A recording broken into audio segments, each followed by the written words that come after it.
He stood there, wearing only his boxers, and pulled the small square bottle from the brown paper sack that had molded around it. It was nearly half empty. He walked to one of the two large industrial windows, sat in the bare brick at the opposite end of the loft, and pulled it open. The blast of frigid December morning air hit him, and for a brief instant he felt sober. He took another long sip. Gripping it tightly by the neck, he and the bottle of Jameson's Irish whiskey gingerly climbed out of the window. He stood on the smooth, wide ledge 10 stories above the cobblestone street that skirted the Brooklyn side of the East River along Dumbo. The whiskey countered his bitter cold, at least in his mind, and his brightly colored Simpson's boxers flapped gently in the breeze. He was sure that it was cold, but it didn't seem to matter. He would be warm enough to do what he had to do. All he had to do was take that first step. Gravity would take care of the rest.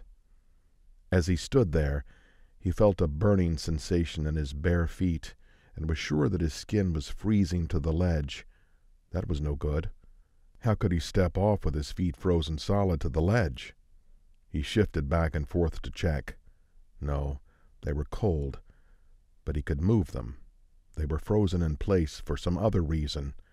For the life of him, he couldn't figure out why. "You're not going to do anything stupid, are you?" The voice came from the darkness below him. He strained to focus, but saw nothing except the cobblestones of the street. Brian rubbed his eyes and looked down once more, not sure if, in fact, he had really heard something.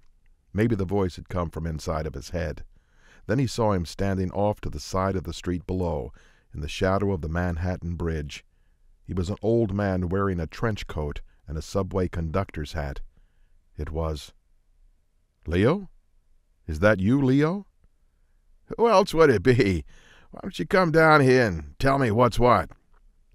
Leo, I'm just adjusting my satellite dish." Brian felt a little embarrassed. He quickly scrambled back into the window, hastily dressed, and pulled on his EMS jacket. Then he hurried downstairs. Leo was old. He shouldn't be out in this cold. At 5 a.m, it was cold.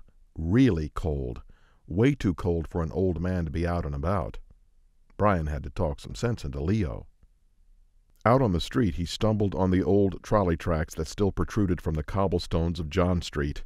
Leo was looking up at the Manhattan Bridge as the Q train rumbled noisily across toward Manhattan. He spoke when the train had passed. "How do you sleep with all this noise?" Leo asked. "I've been here for almost 9 years. I hardly notice it anymore." "That was my last train before I retired. The Q." "I know, Leo. You've told me. Till he kick you out again?" "No, I just wanted to take a walk." "From Park Slope?" "I took the train. It's free for us retirees. One of the pikes." "You taking your pills, Leo?" "Yes, I'm taking my goddamn pills." "That's good. But I can't offer you a drink." "No, I guess you can't.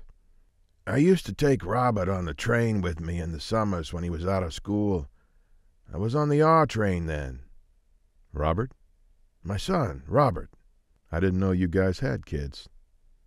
The first hints of the day lit the skyline of Manhattan from the east. Lights on the skyscrapers across the river began to flicker and dim before finally switching off. Another Q train rumbled slowly across the bridge, this time bound toward Brooklyn. Brian could now clearly see the hardened wrinkles on Leo's face. He had once been happy. The smile lines gave that away.